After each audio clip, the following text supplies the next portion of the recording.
Hello, hello, hello. Good morning, good afternoon, good evening, good night. Wherever you are in the world, thank you for lending me your time and your energy and attention at this moment. My name is Reverend Phoenix Coffin Williams, and I am the active first priest of the Corellian tradition. And this is the third installment of the second season of Fridays with Phoenix. If you have been following along, you might remember that this season, at least for the next 12 or so weeks, we will be discussing Kemetic philosophy, spirituality, psychology, magic.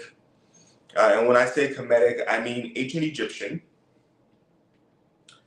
2 weeks ago, for the first episode in this season, we started off by talking about the creator divinity and the order of creation, starting with Atum.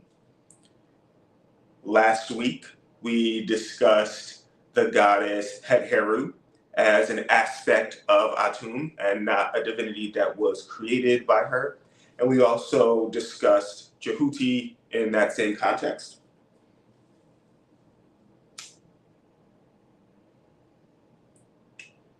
Today, I'm going to jump around a little bit more, and I'm going to talk about the way that we view the Kemetic divinities as personality traits and indicators, and how we can use their mythologies to illuminate a path towards enlightenment or ascension or mastery over the lower realm, and a way to gain entrance into the higher realm, into the Duat, or into the heavenly realm. In the first episode, I talked about why a Kemetic altar is set up the way that it is, and how it kind of gives homage or homage to the creation story and the deep, deep waters of Noon, which contain all potential. Today, I am going to be talking about the divinities Osiris, Aset, Asar, Set, Sutek, Anpu, Anubis, and Heru, Horus. And I want to start off by saying that the way that we interpret, actually, you know what, scratch that. All of the mythology associated with Kemet is allegorical, meaning you're not supposed to take it literally, not even for a single second. And if you do start to take these mythologies seriously, if you start to take them literally, or if you start to view them in that kind of way, you have already started down a path where you're building false knowledge. And at the end of the day, we want to make sure that we are not building false knowledge, that we are building knowledge that is going to lead toward that ultimate enlightenment that we are looking for. And so with that being said, when you think about, when you read about, when you contemplate the allegories that make up the various mythologies of Kemetic spirituality, philosophy, religion, all of that, the characters of the myths and the relationships to each other all give us hints as to how we interpret them and how we utilize them to guide our very real actions. The myth about Asar and Sutek is a very famous myth. The myth about how Asar comes to be murdered by his brother, how he gets scattered across the country, how he gets resurrected by his sister wife. Very, very famous. I want to start before that, though. before the great party, before the sarcophagus was brought in, and all of that. Osiris, king of Egypt, may be credited with helping people irrigate and master farming, is a child of the earth god Geb and the sky goddess Nut. So is his brother Sutek. So are their sisters Nebtet and Auset. Nebtet, Nephthys, Auset, Isis. Set, Sutek, is married to their sister Nebtet. Osiris is married to their sister Auset. Ausar is the king.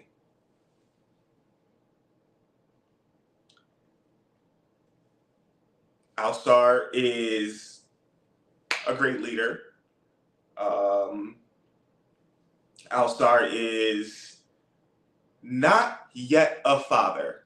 However, following one night of drunkenness and debauchery, goes home and mistakes his sister Nebtet, because Nebtet and Auset are twins, Nephthys and Isis are twins, mistakes Nebtet for his wife, and a sexual encounter ensues.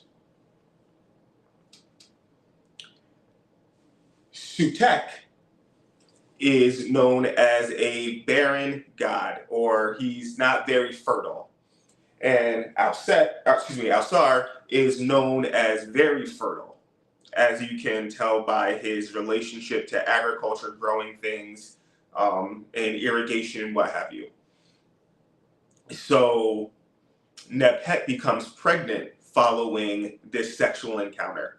And because Sutek is barren, there's no way that this baby that's growing inside her can be passed off as her husband's child.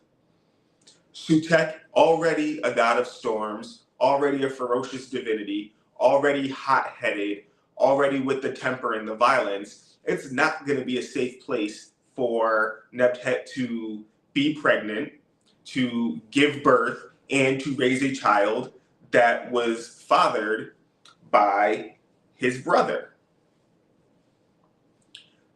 So Nebtet, after having conceived a child and has, known the signs of pregnancy, goes off and about for the term and ends up giving birth to Ausar's first child, Anpu, Anubis.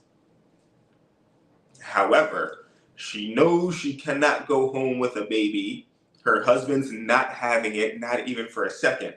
So she abandons the child, the young Anubis, the jackal-headed divinity, in the desert. And eventually what happens is Nebhet's twin sister, Auset, comes across the jackal-headed baby. In her wisdom, in her cunning, knows that this is her nephew, and takes him in as her adopted son. So it would seem like the coast is clear. Osiris and Nebhet got away with it. However, Sutek knows, has an inkling, has a feeling, just really kind of knows. And perhaps Auset showing up with a jackal-headed baby that, after not being pregnant at all, is suspicious, but that's neither here nor there. So she keeps Anpu, she keeps Anubis, raises him up as her own. And originally, Anubis, Anpu, is the lord of the Duat, the afterlife. Fast forward a little bit, Osiris is returning home from a long campaign. Ausar is returning home from a long campaign. And everyone in the kingdom is joyously celebrating his return, joyously celebrating his victory, what have you. Sutek goes to the party, brings a sarcophagus that is created to the exact measure of Lord Ausar's being, and issues, a challenge. Anyone at the party who can fit snugly, appropriately into the box, into the chest, into the sarcophagus, can keep it. Now, it is such a lovely decorated thing that everyone at the party wants to try to fit it to see if they can take it home. Very much like Cinderella in the glass slipper. If you can fit it, it belongs to you, it's yours. So person after person gets in, doesn't fit, some people too small, some people too large, it's not for them. So eventually, Alsar gets into the sarcophagus, realizes that it fits him, gets to enjoy the fact that this is his, but before you know it, his brother Sutek closes the lid on this box and tightens it shut, and his men, do what it do, they trap him inside. Immediately, Sutek and his followers take the sarcophagus, take this box that has the king inside, and they push it into the water, push it out into the sea. And it floats and it drifts and all of that happens. And eventually it lands in an acacia tree. And this acacia tree grows around it, and it's in the land of Syria. Alset and her sister Nebhet, along with Anpu, they go and they search, and they search, and they search, and they search. And eventually they do find the box with Osiris's body in it. Now, of course, he is dead at this point. He's been trapped inside this box for, who knows how long while they've been searching. We presume he suffocated, he starved to death, both, all of it, what have you. He's gone, kaput. But Alset, being as skilled as she is in magic, she's looking for it because she's going to bring his ass back. She's going to revive him. And so once Sutek learns that they have found Alsar's body, he goes to the scene and proceeds to dismember the body, scattering it across the country, scattering it across the continent, every piece of it. And so again, Alset, Nebhet, and Anpu go out on another search, and they recover all of the pieces except for his penis. They can't find it. It's eaten by a fish. So a new one is crafted, and it is attached to him, and Alset does her magic and revives him. However, Alset is not going to stay. He's going to be here for a fleeting amount of time. He stays just long enough for himself and his wife to conceive a legitimate heir to continue the succession of kingship. So if you remember, even though Anpu is technically his son, he's not the legitimate heir. He's not the son of the king and the queen. He's not really, we don't even know if he's really claimed by Osiris as, not even like as in an adoptive sense. We don't know that Osiris is like, oh yeah, that's my adopted son. But even so, Anpu, not a legitimate heir to Osiris, so he can't be the next king of Egypt. So they copulate, and Alset is with child, and the child is going to be Horus, the next legitimate king of Egypt. However, because Osiris is slain, because Alsar is slain, there is no sitting king. Sutek, Set, takes up the kingship. I'm the king's brother.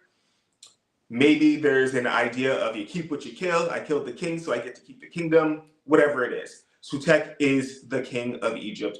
And it will be a matter of time before Horus is even old enough to pick up a sword, let alone even understands the concept of claiming the kingdom as his own and avenging his father. What does this have to do with personality? Well, let me tell you. 1, Alsar as the king, and having and Nebhet being the goddess of the lower world, the more physical, gross aspects of existence. Um, she is a more physical, conscious representation of all that Geb had represented as her father. She is the fashioner of bodies, and she really is responsible for all of the physical things that we see, as well as the things that we think we might be desiring in a physical sense. So if you desire sexiness, it's Nebtet. If you desire broccoli instead of cauliflower, that's Nebtet. If you have a preference for the color blue over purple, that's Nebtet. The physical bodies that our spirits inhabit, fashioned by Nebtet. So she is very much the goddess of mortality and physical existence, whereas her twin sister Isis is that divine creation, elevated wisdom, that heavenly realm kind of pull. The two of them being twins is very, very powerful because it gives us this hint that the physical realm looks maybe identical to the spiritual realm, or the temptations of the physical realm might seem a lot like, or may even be comparable to, the impulses that heaven has. The impulses of heaven that pull us toward heaven, they are completely mimicked by the physical world. The impulses that move us more towards physicality and incarnation and reincarnation. Osiris being king who indulged in a sexual union with Nebtet, he dies, telling us, perhaps, that overindulgence or indulgence at all in the physicality of things will lead to our spiritual death, will lead us to have to participate in incarnation over and over and over again until we recognize or learn to differentiate between what is illusory and what is enlightenment or what is truth. The god Sutek is the ego. Every single last one of us has an ego. And in Kemetic psychology and philosophy, the ego and the personality or what have you exists in dynamic ways. But the urge is always to resist, to participate, and indulge in what is called a heated personality, a personality that has strong preferences, a personality that has entitlement, a personality that believes that there are things that belong to them versus things that belongs to everyone in existence. Everyone has a set component to their personality. Anpu, Anubis, represents this divine discernment. The discriminative knowledge is a phrase that I've also seen used to represent Anpu. Anpu, not just the Lord, initially Lord of the Duat and the other world until his father died. Then Osiris became the Lord of the other world. Anpu is the mummifier, the purifier, the guardian of the dead. And if we consider ourselves as the dead, if we have not attained that level of enlightenment, we are all destined to die and try again and again and again and again and again. And Anpu is the divinity that watches over us, that guides our way, that helps us identify appropriate paths to take in this form of discriminative knowledge and divine discernment. Anpu is also the divinity that scrutinizes the scales which will weigh our heart against the feather of Ma'at once we do pass away. Horus, as the rightful son of Osiris, of Alsar, is our purified ego, is our purified personality. And as you progress through the Assyrian lore, as you progress through the completion of the myth, and you recognize that that Horus takes up the battle against Sutekh, we start to understand that where Set is the ego and Horus is the purified self, their battle absolutely represents our own internal struggles between putting aside the worldly kinds of things, our struggle with silencing our own egos, our struggle with letting go of our own senses of entitlement, of our own earthly, worldly, illusory desires in exchange for elevation into the sky. Because again, Horus is a sun god, is a sky god, is a god associated with justice and righteousness. And so every time that Sutekh and Horus does battle, it represents a moment in our lives and in our personalities where we have to do the right thing and shut down our own egos in exchange for that enlightenment, in exchange for that elevation. And Anubis or Anpu is that quality of discernment that helps us make that decision.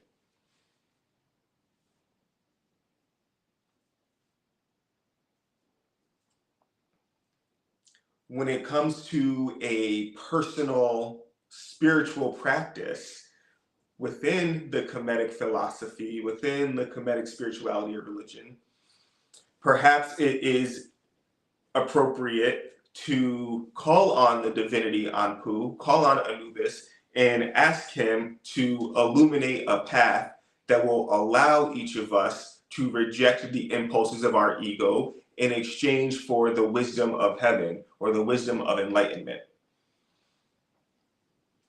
Perhaps it is appropriate for us to call upon Anpu, call upon Anubis to help us to recognize the ways that we can make our heart lighter and lighter and lighter so that at the very least it balances with the feather of Ma'at when it is time for us to be judged.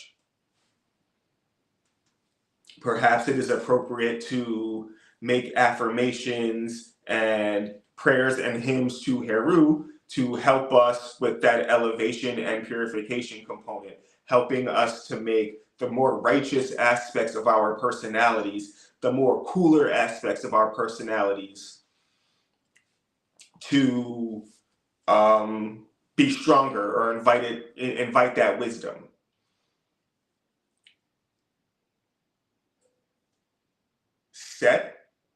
Sutekh is still very dynamic and still very necessary because not only is Sutekh the god who kills his brother and usurps the throne and claims kingship over Kemet, Sutekh is also the divinity who strikes a very crucial blow into the serpent Apophis every single night as Ra travels through the Duat from sunset all the way up to sunrise the next morning. When they're doing battle with Apophis, Set is the one who strikes that blow and beats back that construct every single night, which lets us know that even though Set is egoic and really does cling to the physical and clings to their own desires or maybe feels like things are unfair, there's also a necessary component to this ego that keeps us safe. And so by purifying our ego, we become more like that component of Set that protects ourselves from our own destruction, and then invoking the aspect of our ego or our personality that is represented by Heru allows for that elevation, that righteousness, that living in accordance with Ma'at. And so maybe it might be cool to think about Osiris, Set, Horus, Anubis as aspects of the same construct within us. Not just these four, but also Nephthys and Isis as well. These are all aspects of our personality, and making sure that they exist in the appropriate proportions to each other will be a way to help us embody our higher selves more fully, more completely, and with more fidelity. That is it for today. Again, thank you for your time, energy, and attention. I pray 1,000 blessings upon your head. And come on back next week as we continue to do some more breaking down of Kemetic spirituality and philosophy and psychology and magic. Thank you for your time, and blessed be, y'all.